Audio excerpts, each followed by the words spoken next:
area that is not only oriented towards Napoleon, but towards the miracles of Jesus. You see. And the point of the piece of satire is simply that there is something wrong with Hume's canons of historical evidence. You see. Because nobody doubts that Napoleon or Bonaparte existed and did all that. You see, it is an unsurpassed thing. Never happened before, likely never will again. You see. So there must be something wrong with the canons of belief, the criteria for how belief is induced. You see. So Whately left it at that. What he's really doing is questioning Hume's epistemology. You see. Is empirical evidence, including second-hand evidence from other observers, is empirical evidence as limited in regards to belief as Hume suggests?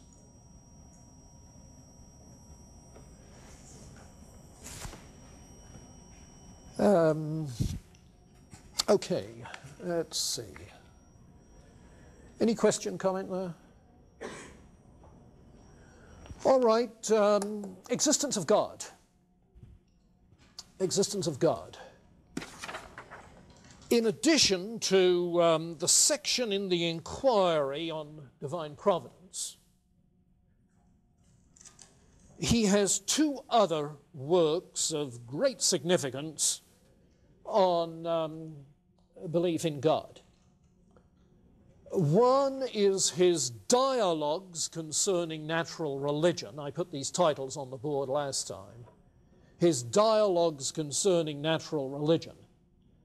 And the other is his natural history of religion. The first, the dialogues, deals with the logic. That is to say, with attempts at demonstrative knowledge of the existence of God. The second deals not with the logic, but with the psychology. Demia and Philo. Those three. Cleanthes argues empirically. Wants to argue from empirical evidence, cosmological, teleological arguments, to a matter-of-fact conclusion. Demia is something of a Platonist, with a priori arguments from the relation of ideas, the good, God, who still thinks that God is really ineffable, beyond experience, beyond thought, something of a mystic. So it's really the mystical presence of God that's his final line. The third is Philo, who is skeptical of both, and claims that in any case, belief in God makes no practical difference. If all you've got is belief in some sort of first cause or perfect being, apart from something more than simply belief in God, it's quite independent of morality. Makes no ethical difference.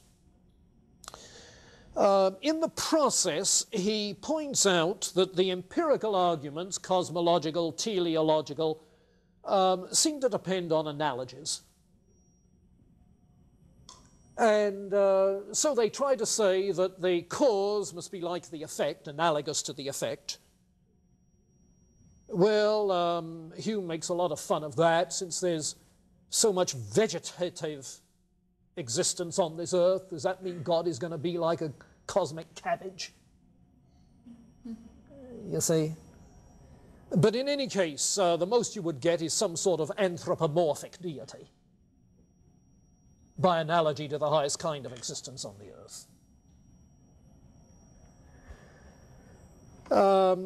And as far as demia is concerned, the argument is simply that relations of ideas get us nowhere on matters of fact, which you would expect.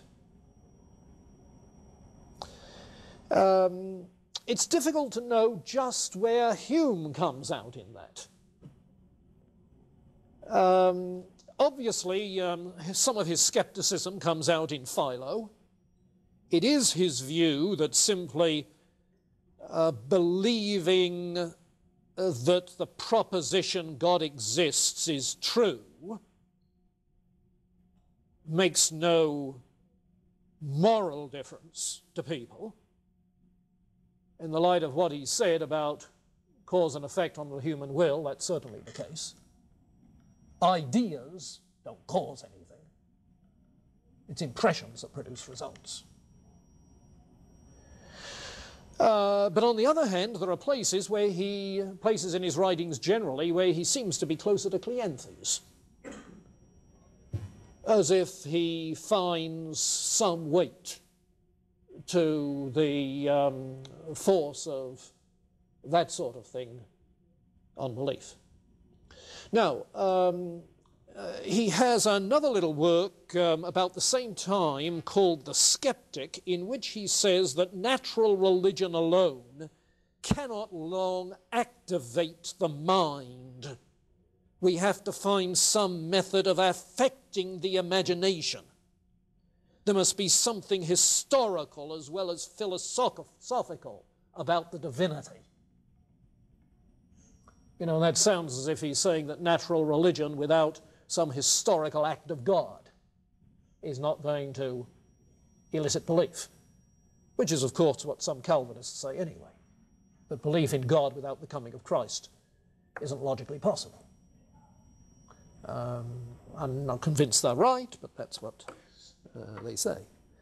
And he was raised in a Scottish Presbyterian background. In the natural history of religion, on the other hand, he argues that there is a gradual historical development of belief from an early polytheism, that belief because of the constancy of various things, towards a monotheism that arises when there is contemplation of nature and its organized unity. The trouble is that monotheism becomes an idea without the compelling power of the polytheistic deities around you all the time. And so he's not quite sure, beyond saying that there is a psychological process at work in the history of religions, and his work there may have encouraged the development of the study of the history of religions and the evolution of religion, which, again, but let's pick it up next time and see what you want to do with it.